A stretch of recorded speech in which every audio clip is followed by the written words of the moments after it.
This podcast may contain adult language, adult situations, spoilers, and some brief nudity, so parental guidance is suggested. We have such sights to show you. After about 5 minutes of this movie, you're gonna wish you had 10 beers. Human sacrifice, dogs and cats living together, mass hysteria. So, what would you little maniacs like to do first? Hi, I'm Chucky. Wanna play? Oh, well. La-di-da, la-di-da, la-la, yeah. Welcome back to the Cinema Recall Podcast. Hello, everyone. Welcome back to the Cinema Recall Podcast. I am the Vern. Thank you so much for listening, watching, whatever you are doing. Big show today here, folks. I have on with me the writer, director, and one of the stars of the new horror feature, Wet Paper Bait. I have with us directors Nichols, Adam Burke, and screenwriter Adam Burke, as well as a cast member, Carter Monahan. Welcome to the show. Thanks for having us. Thanks for having us. So we can tell each of your voices together or separately. Adam, hi. Hi, thanks for having me. Hello, Adam. Great to have you here. Judd, hello. Say hello to everyone. Hey, what's up, everybody? I'm secretly trying to sound like Adam right now for confusion's sake. Okay. And Carter, say hi. Hi, everybody. I'm trying to sound like both of them for confusion's sake. Oh, all right. So this feature, well, before we talk about Wet Paper Bait, because I need to know about this, Adam and Judd, bring us through your filmmaking career. I mean, what made you want to do this? How did you start off? I mean, bring us up to date. Gosh, I think about this all the time, honestly. Maybe for me, when I was younger, like when we had the options in school of like making something creative or artistic, you know, making a song or writing a story or making a video, every time we made a video, it was like the funniest thing ever. And then there were like phases later on where we made like jackass videos, and it was always like, it was such a hoot. And then at some point during growing up, it was like, all right, it's time to, I guess, be a society person and grow up. And for me, that meant going to college and becoming a lawyer. But at some point as an adult, I was like, what if we kept doing that thing that's so fun? And making videos and creating moments is like, I just think it's like one of the best ways to have fun, even as an adult. And I was like, well, maybe we can still do this. And pursuing that hobby or that like enjoyable part of childhood, I think is like turned into something that's been an ongoing obsession. Sure. And then he took his shirt off on national TV for like a month. So that was part of it. Yeah, that was always in the cards. Now, have you worked on other like shorts or like documentary features before you started shooting Wet Paper Bait, or was this always going to be like your debut thing? I've been working on different short films, variety narrative and documentary for like 10 or 15 years. I've done all kinds of videos. And then actually Adam and I and Carter, we all were on a short film or worked on a short film together called Wildcats. That was like a comedy short. And that was sort of how we all got to know each other. So yeah, I've done those individually. And then actually the three of us had before this feature as well. Okay. And my reference, by the way, was Judd was on it was on a reality TV show called, was it The Island? Yeah. Big shout out to The Island. Sure, okay. But I'm nice. Was that like, where was that shot at The Island? Oh, here it goes. No, it was like a reality TV show back in I was 27, so 9 years ago, like, Okay. yeah, 20 or maybe 10. And yeah, it was on NBC during the summer, but I don't want to derail this Sure. No, I was artistic I would. endeavor that we have now by That's fair. Very curious. So, when did you and Adam first start get together to create this project? Well, him and I met at a THC drink party. We were Okay. introduced by a mutual friend, and she had said you guys are both interested in cinema, and he asked me to get coffee, and I thought he was going to try and sell me something. So I was on the brink of canceling right before we were to meet. I was like, I don't know if I have the energy for a pyramid scheme today. But then we met and got along super well. And I think maybe the serendipity of our respective lives came to surface because I'm in criminal defense and Adam had spent a couple years in prison. So we had kind of that roundabout connection in that way. And he had made really good use of his time and learned how to write screenplays while there. I mean, I don't want to steal his thunder here, but yeah, then I was like, well, let's try making something. And he had sent me a bunch of scripts and we tried making something. And then, yeah, that's kind of how the two of us met. Funny enough. All right. Well, let's do this right now because I would love to get more into Wet Pepper Bait. Let's do this. I'm going to play a trailer of the movie, and then we're getting more thoughts about how it's created. So enjoy, everyone. Here's the trailer.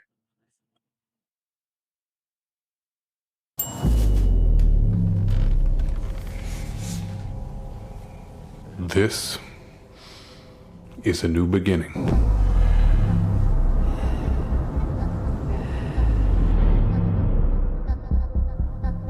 Do I know you? Your sister's missing. She doesn't have a sister.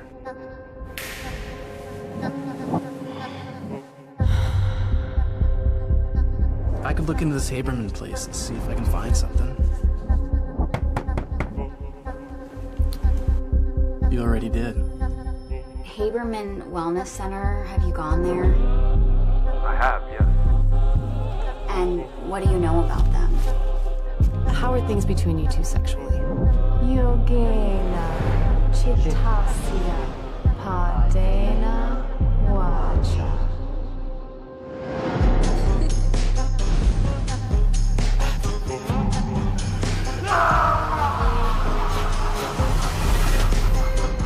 Do you miss her? No one is going home the same. Sit down. Good morning, beautiful couples. Today is a day of self-discovery and enlightenment. Jan, I have something for you. For when you catch something.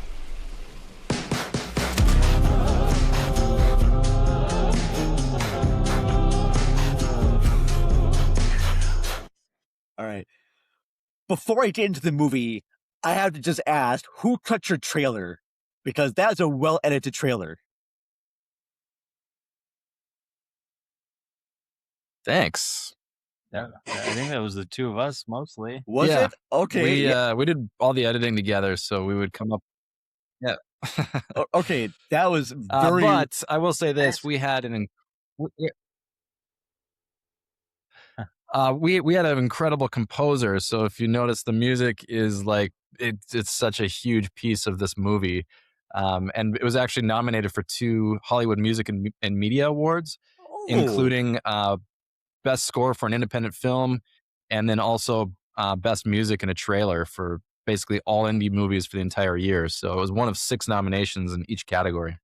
Oh, excellent. So for audience members out there, Wet Paper Bait is essentially about would you say that Michelle Connor's Nicole Weber's character, is she a true crime podcaster? Yeah. So true crime podcaster who finds out that her estranged sister of many years is missing, and it leads her to this wellness center. And she's teamed up with your character, Adam, Riley Connors, to investigate this wellness center. And this is where she meets family members. Of course, we have Carter Monahan here. as well as and I'm just trying to remember all the names here.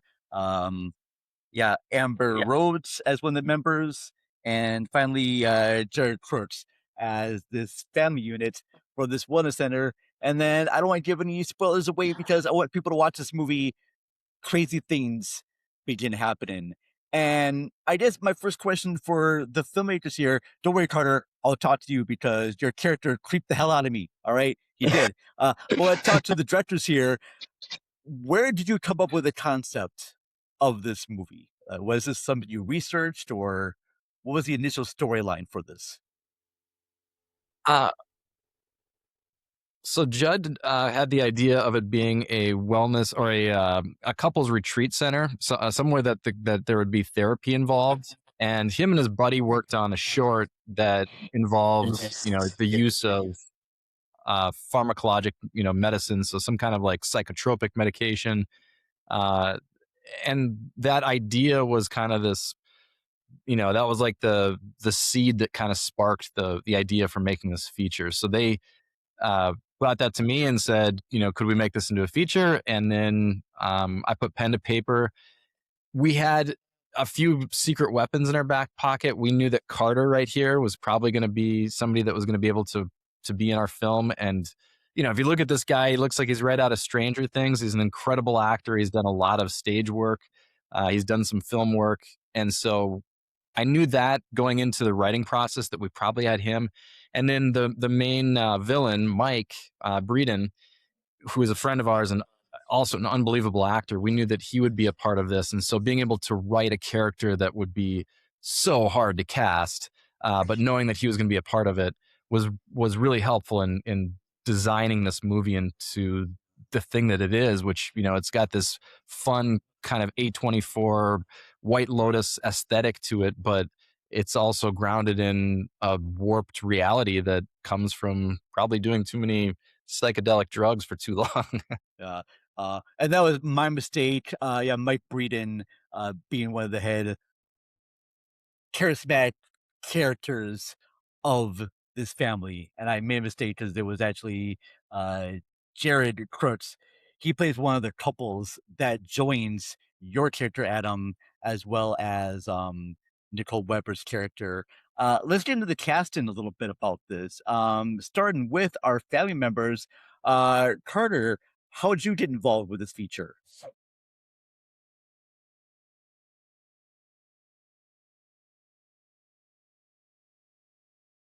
An actor. Okay. Well, hopefully Carter will join us back. Well, I'll talk to you briefly there. Like these actors who portray the family. Now, did you cast them first?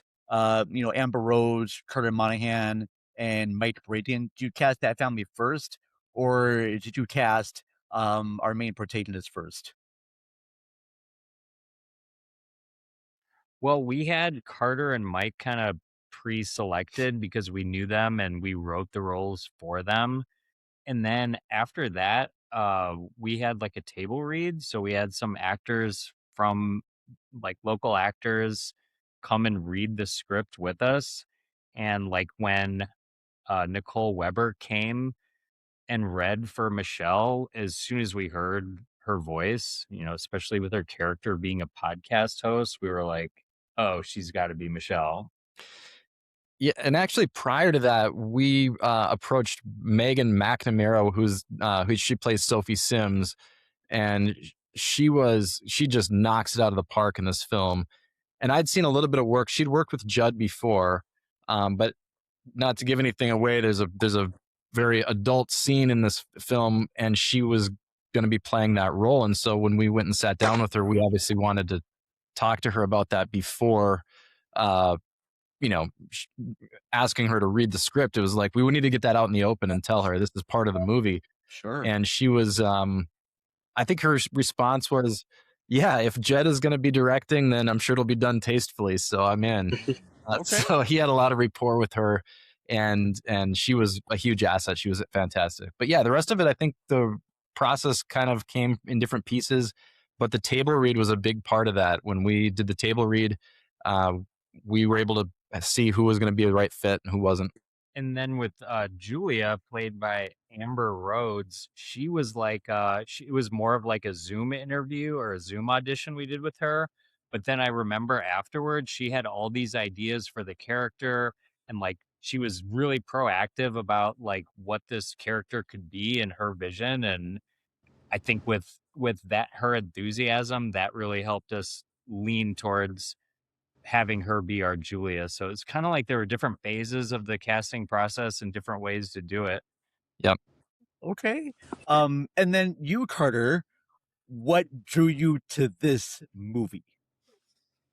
Yeah, so I got sort of like what Adam and Judd said. I worked with them on a short film before called Wildcats, Okay. and that's where I really met them. And then I was reached out to them for a table read, and obviously they talked to my mother beforehand, and asked if I wanted to come and read for this script because obviously there's like a lot of adult content in it. Mm-hmm. And I ended up reading it, and I just sort of like fell in love with the writing and the characters. It's very like I really like when good writing for a character has good like subtext. Mhm. What isn't explicitly said in the film is still able to be caught on by the audience. I really like that. In this film, all the characters I feel like have really great subtext where there's always something happening underneath with them, and they're very emotional in 3D. So that really drew me to this project.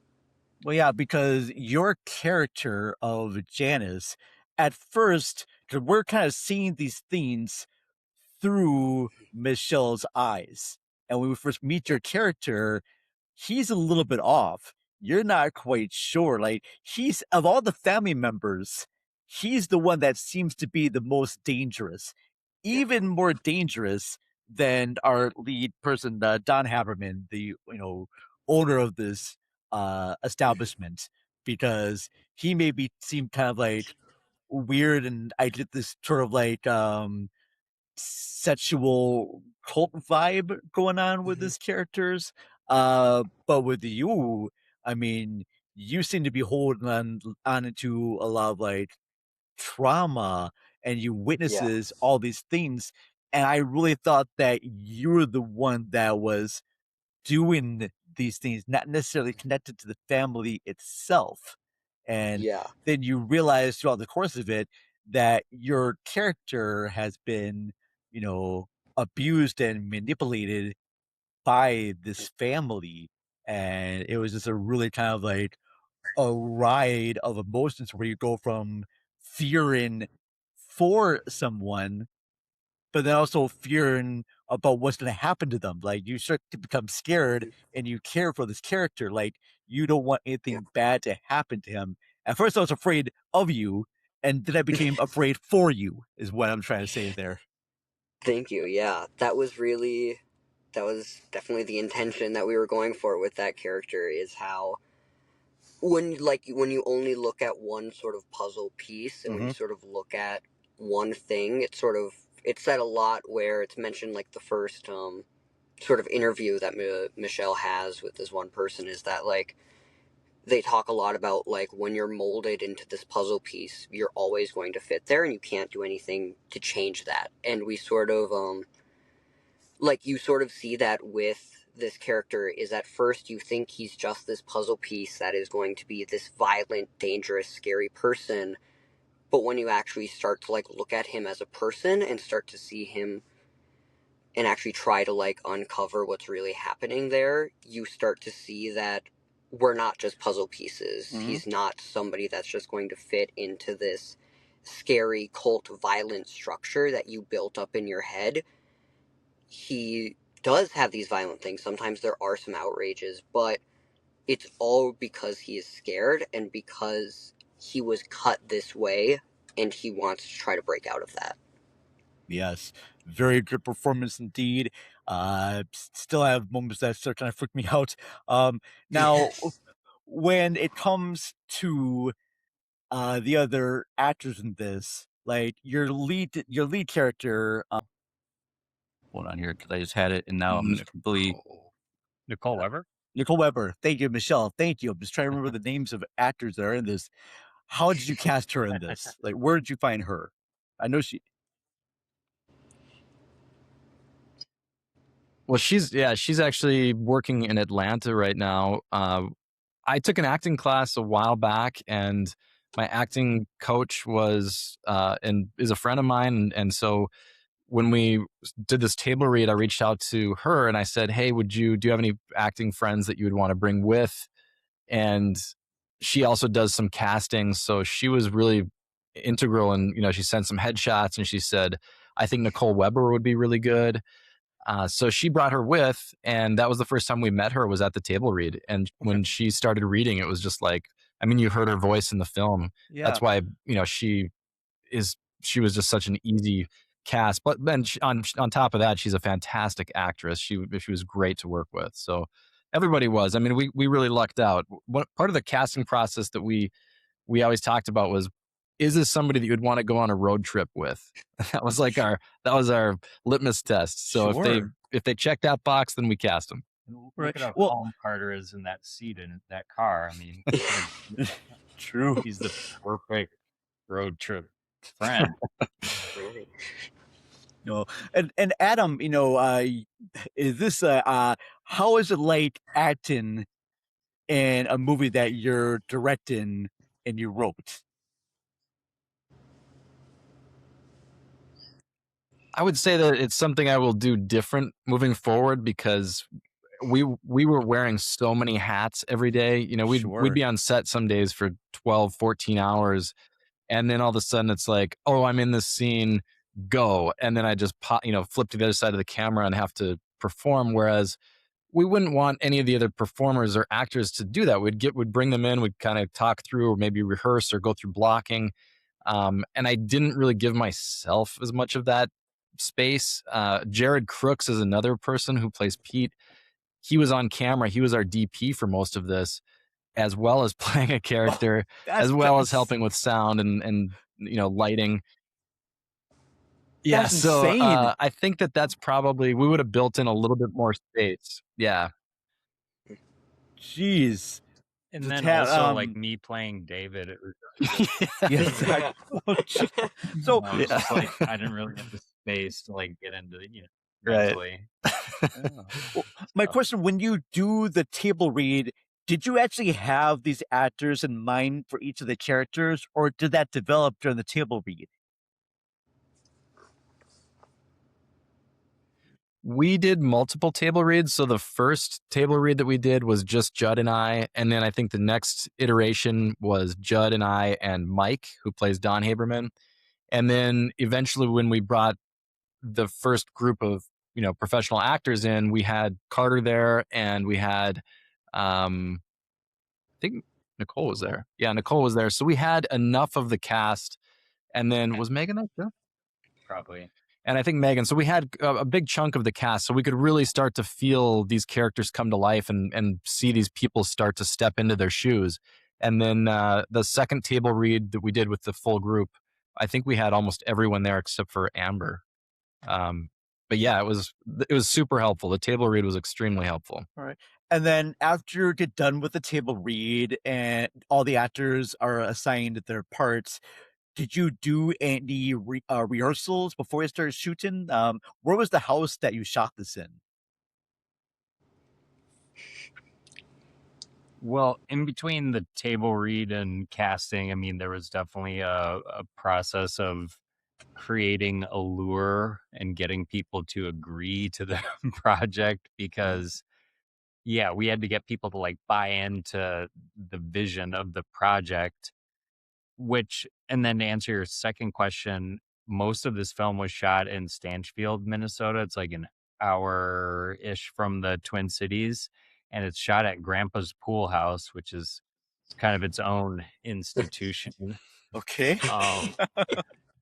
You can rent it out as an Airbnb, but a lot of people know it because it's its own it's like its own piece of art, and so much of our film is obviously made better by the quirky, insane environment there. It's almost looks like it's built for our project. Okay. All right. Because I know that there is a lot of like sequences of like characters doing acts of like violence, or there's even that one sequence where both Mike Breeden is like with Megan McNarma's character in bed, and all the sort of like preparation that has to go into shooting scenes of that matter. And I'm just trying to be figured out basically because I'm a newbie when it comes to like film productions and whatnot. So whenever you're shooting a scene of sex or like with violence, is there like rehearsal period going on there? Like you have to stand here, you have to move your body here, stand here. Because I know that each shot takes time to set up all the lights and cameras. And I'm just really wanting to find out, how much detail was brought into those scenes, especially the ones like near the end. Yeah, well, we had so Jared Crooks has done a lot of action movies, so he helped us with a lot of the choreography as far as like the anything that had to do with the fights or violence. But as far as the sex scene, that was talked to both characters, in depth because we wanted to make sure that everybody was very comfortable with this and that it wasn't ever going to feel, we like you said, you don't just shoot this in one take. You've got to go through these uncomfortable motions over and over, and you've got a camera in your face and everything else. So, the first thing we did was it was that morning. I remember we went out we were actually all staying at this house, this grandpa's pool house. We went out on the balcony, which overlooks the river, and we sat down and we went through the script. And I just had a very candid conversation as the writer with Mike and Megan, and talked to them about the motivation of these characters and what they would be feeling in these moments, and why this scene was important, because it wasn't just a gratuitous scene that we threw in there for fun. It was something that was very instrumental to the story arc of these characters. And I think that once that clicked, then when we got in the room, they recognized the artistic importance of it. It wasn't, like we're just trying to make a sexy scene. Like there was something very guttural and very, very, very much needed about this scene and how these characters needed to feel. And then from there, we had some other people in the room. Like Megan had her friend there who's a nurse. And so, she had another female in the room just to feel comfortable. And we talked through everything. And, Judd was on camera for part of it. Jared was on camera for part of it. And so just really making sure, like, between takes, everybody's good, and you said something that was really important about them having the option to tap out whenever, which I thought was great. Yeah, and part of it is like our team was so small that we're relying on each other a little bit to come up with ideas, even when it came to blocking and what a scene could look like. And I think particular in the one that Adam's been discussing, like the actors in that scene came up with a lot of what we ended up using because they had put to mind what those characters might be doing in those moments. But as far as like protocol to make them feel comfortable, yeah, we gave them the power to decide what those characters would do. And then if they had any boundary, like they're in control of that boundary. So we were lucky because they were really good. They had great ideas and we took them. Yeah. And that sequence, as twisted as it is, it makes sense for the future because Don Haberman is a person that sort of preys on other people's weaknesses. And he knows that Sophie is becoming very distant from her boyfriend because her boyfriend's been so obsessed with finding Michelle's sister more than paying attention to her.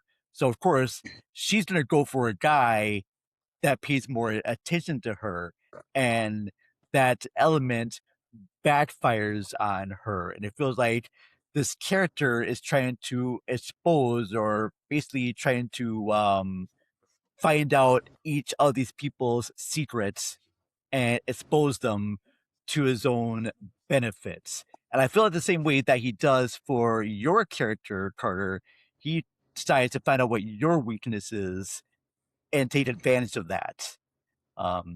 He sees you as being like a weak person, Yeah. and want you not to be that way. The scene that really disturbed me kind of the most is the moment with the rabbit. Yes. And I went to talk with you and your scene with Nicole Weber's character, that moment right there. And I don't know what you would need to do to get to be in the headspace, but it was quite intense, Carter, and I applaud you for that. Thank you. Yeah. That's just one of those scenes where I was so lucky to have like Nicole and everybody there, because it was thankfully like there was no like real way to like get into that headspace besides like sort of doing like the actions definitely helped with like stabbing the ground and everything, and having the knife there helped. But yeah, it was just really, everybody on set really made it so comfortable for me to like, I felt safe to like go into that sort of character and into that mindset.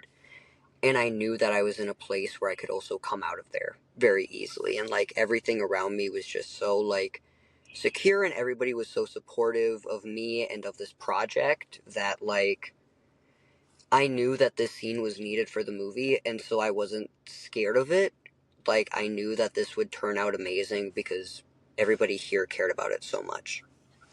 Now, did you have to do any type of like research of your character before you started on this, or do you have any inspirations or influences?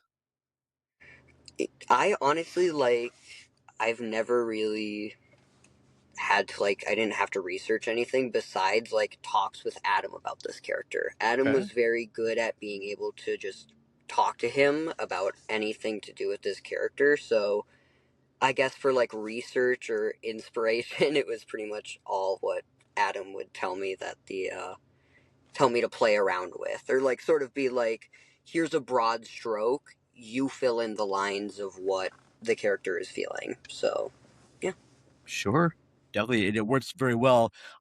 What sets this movie apart from like other horror features is that our villains in this, I mean, yes, they do bad things, but you give like a reason behind them doing so.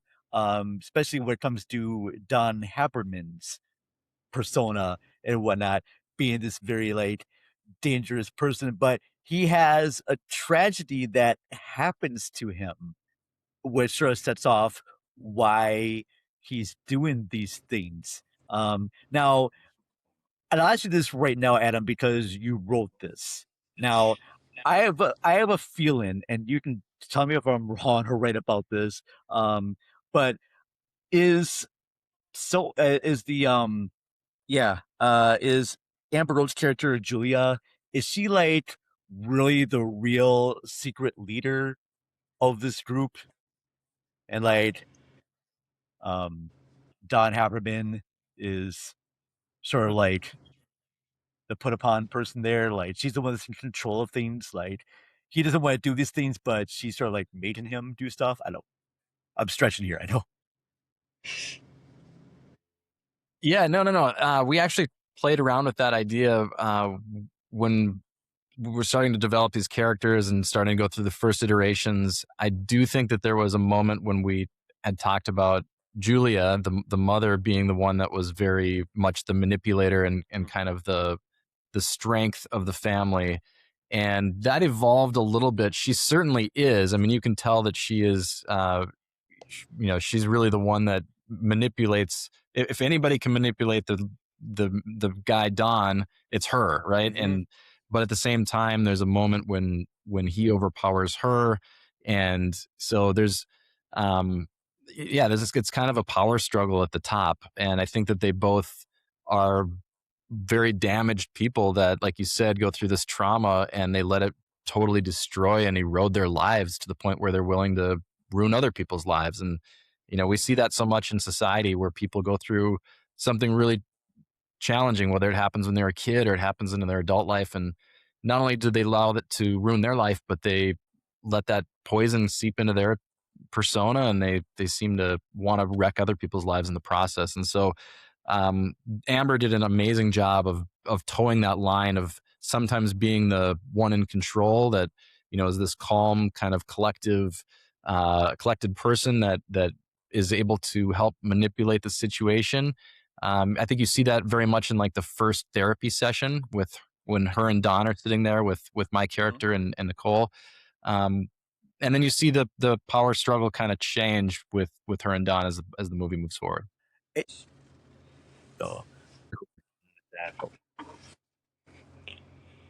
Shout out to Peter Sims in this. Just where'd you find him? Because he was just this off the wall character. Mm-hmm. Definitely, he was. Yeah, you can take this one. Jared's he's amazing. Actually, when I first wrote this character, I didn't have in my mind it wasn't played like this, and so when Jared came on and he started performing, and he was at one of the table reads, it was like, oh, this is a fun twist on this, and it kind of adds some levity and some quirkiness, but also, you can tell that he's like a scared boy inside, and he does a great job of doing that. Yeah, very much so. Yeah, I think everyone does a great job. And I think that both Amber Rhodes and Mike Braden, how would they become involved with this? Because I thought they were both really good.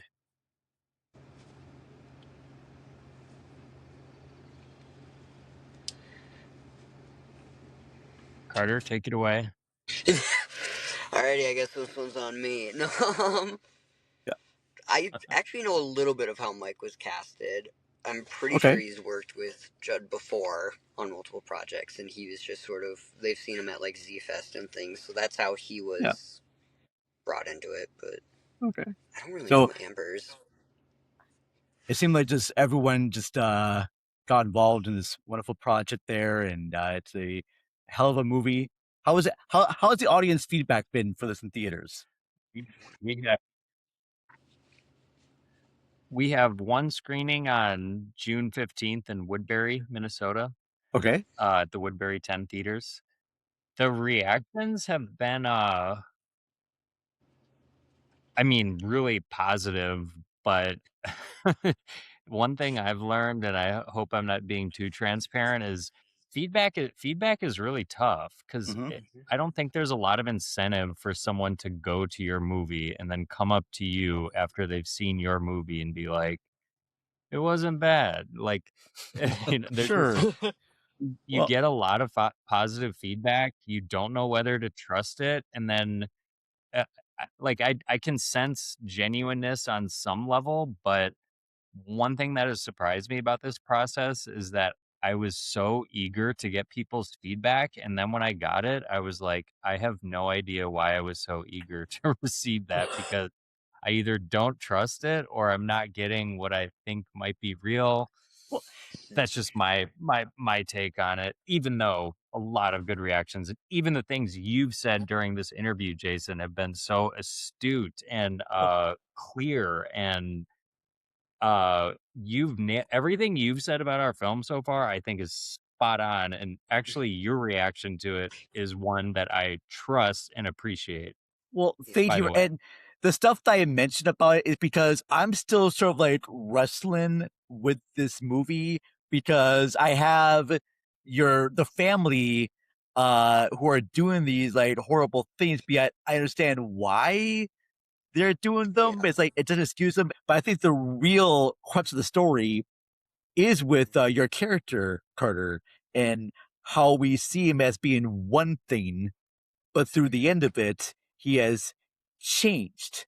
He hasn't necessarily changed, but our opinion of him has changed. And I appreciate very much of movies that give you a horror villain, but yet makes us see that horror villain in a different light, where he doesn't become the horror villain anymore. And in a weird way, I think that your character, Adam, grows very much and changes, because he is in love with this girl for like a long time, Michelle, and Michelle is going through her own problems of dealing with this estranged sister and not being able to form a romantic connection with anyone because she's been cheated on in the past. And so she's able to grow and change and start to see you as being a good guy, and that you're not as slimy as these other people that she's probably been involved with in the past, and I appreciate that very much. It was a different sort of tale there. I liked the other couple, like I said, Jared Kurtz and Maiden McNarma. Am I saying that right here? McNarma? Narma.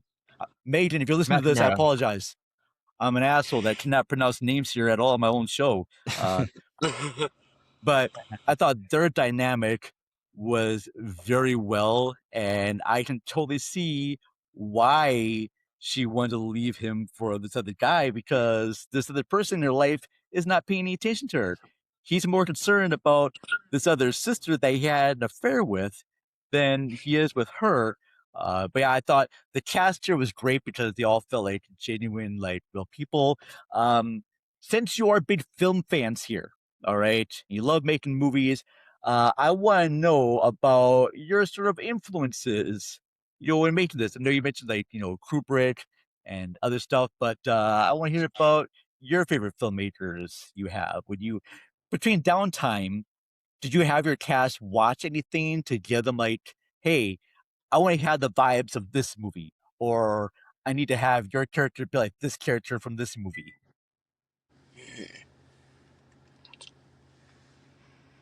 Three Ninjas? Yeah. Yeah? Okay. Yeah. Which one? Which one? Which of the Three Ninjas? Just the first, yeah. Okay. Kickback didn't really have the same Not juice Kickback? to it. Oh, damn. No, yeah. Too camp.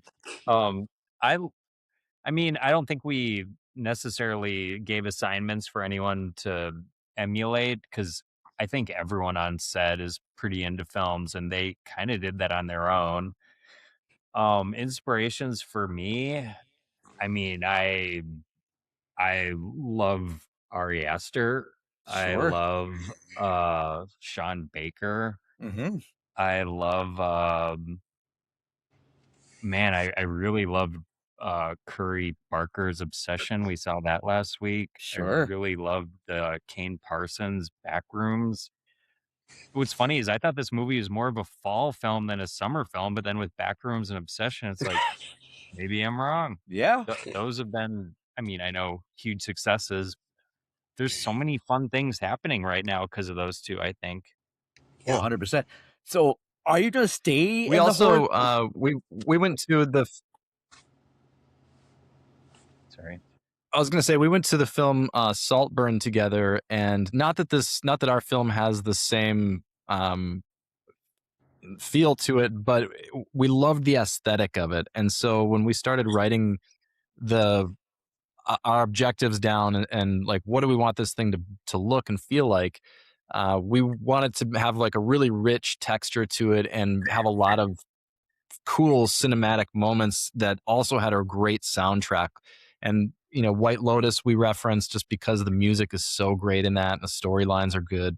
But Saltburn was a big inspiration when it came to just like the set design and the rich colors. And, I think that we both walked out of that going, that movie maybe wasn't our favorite movie, but like it was sexy. Like it was really had a really cool, sexy vibe to it.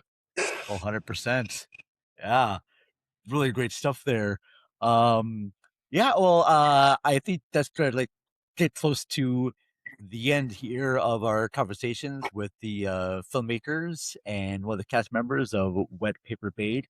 A very wonderful feature. I guess I would have thought my last question here is that, are you going to stay in the horror genre, or do you have ideas for any upcoming other movies that you want to try or genres you want to tackle into? You guys first. Yeah, I don't know if we'll stay in that or not. I think it's a fun genre, and there's like such a great following, and it's hard to refute what's happening in the theaters right now. That two indie filmmakers are in that space, and we're both able to come out on the opening weekend of a Star Wars film and trump that. That's pretty wild. But yeah.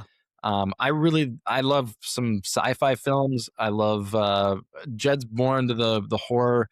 So I think, if we continue to work together on projects, it'll probably be some confluence of that. And, Wet Paper Bag isn't necessarily a strict horror. It's got it's like a psychological drama or a suspense more so, I think, than I would put it in the horror genre. But yeah, I mean, I think that we love a movie that makes you feel all the things, Mm-hmm.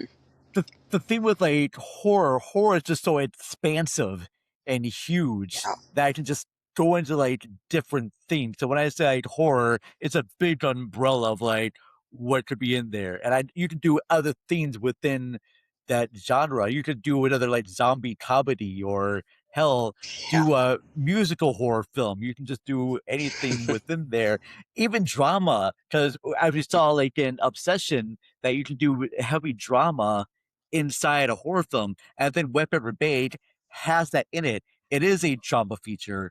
It is a suspense. But there's some scenes of horror, especially with you, Carter, wearing the mask and having to like do like cut fingers and everything, or seeing fingers be cut, just stuff like that. It becomes intense, and maybe drama now is not just necessarily just your typical people in rooms like talking. No, you can dive into more intense subject matter. And I think the notion about abuse and about people's manipulation of other younger people is a strong statement that this movie has. And you don't always know a person until you get to walk in their shoes a little bit. And I think that this movie does that very well, especially with your character, Carter. So I praise that. Yeah, I think that, sort of to your point, I think that's something that this movie shows, and you've mentioned it a couple of times now, and something that this movie shows a lot is how everybody deals with trauma and change, and how you can either accept it and use it to grow, or how you can accept it and use it as a poison for both yourself and others. You can either let it fester inside of you as you don't accept it and you just sort of let it sit there and rot, or you can accept it. You can say that this horrible thing had happened and use it to better yourself. Use it to try and move on and become a greater person. Because yes, the past is always there. The past will never die. The past is always a part of us. But the past isn't what's growing.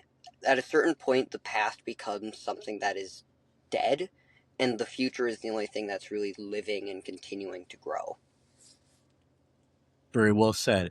Very well said. I think that's a perfect way to wrap up this episode. But before I do close out, please tell our listeners where they can eventually find Wet Paper Bait, either online or maybe in theaters near them, and also tell them where we can find you online. I'm gonna start with our our actors here, Carter. Where can people find you online if they ever want to like follow you or see what else you're doing? Yeah, if you want to follow me, I'm on Instagram. It's just at Carter Monahan, Carter M Monahan, sorry. And yeah, that's where you can probably find me. You can find me on IMDb. I have a page over there, and yeah, at hopefully some big films in the future. Hopefully you can find me there. Very nice. And then wetpaperbagfilm.com is the fastest way to find us on other platforms, including Amazon Prime, Apple TV, YouTube TV. I don't think we're on Apple yet. Not on Apple yet. We're on Fandango at home, though. Fandango. Yay. We're streaming on all the major VODs right now. And yeah, if you go to wetpaperbagfilm.com, that's where you can find links to all the different streaming platforms, as well as our upcoming theatrical on June 15th, next Monday. See how when I screw that up, he jumps in and does it right. And I will post links in the show descriptions about where you can find the films and where you can follow these fine gentlemen. Again, thank you very much for being here. I'd like to have you back on again at any moment you make a movie, or hell, just talk about movies you like. I would love that very much. As for Cinema Recall Podcast here, we are kind of going through a little bit of a transition because I'm starting a new podcast with my former co-host Ashley called the AV Exchange, where her and I just talk about just random things that have been going on with us during the week. I haven't talked to her, and she's a fun person to talk to. So we're starting a new podcast in July, and I'll be posting the debut episode of that first week of July, and then we'll do episodes monthly. And then I'm starting to do more work with my other podcast, The Rotten Truth, over at Rabbit Hole Podcast, where me and Donnie look at movies that have low ratings on Rotten Tomatoes and find out why they've gotten a low rating. So find that at rabbitholepodcast.com. We're going to be doing more episodes. And then as for Cinema Recall, I'm doing things sporadically here. We're going to be doing more interviews with other filmmakers. I'm still doing my random thoughts of movie Insomniac. Plus, our website is where you'll find all of my written reviews. Find us on all those social medias, Instagram, Threads, Blue Sky. We do have a Patreon page, of course, patreon.com/Cinema Recall Pod. For just like $3 a month, you get episodes early before anyone else does. So thank you very much to all of our Patreon supporters. Big shout out right now to the Minnesota Film Critics Association. Because of them, I'm able to get myself connected with finding filmmakers like Chuck Nichols and Adam Burke and wonderful actors like Carter Monahan here. So thank you very much to them. And yes, thank you very much, everyone, for listening and watching. And I'll check your cast later. Bye-bye.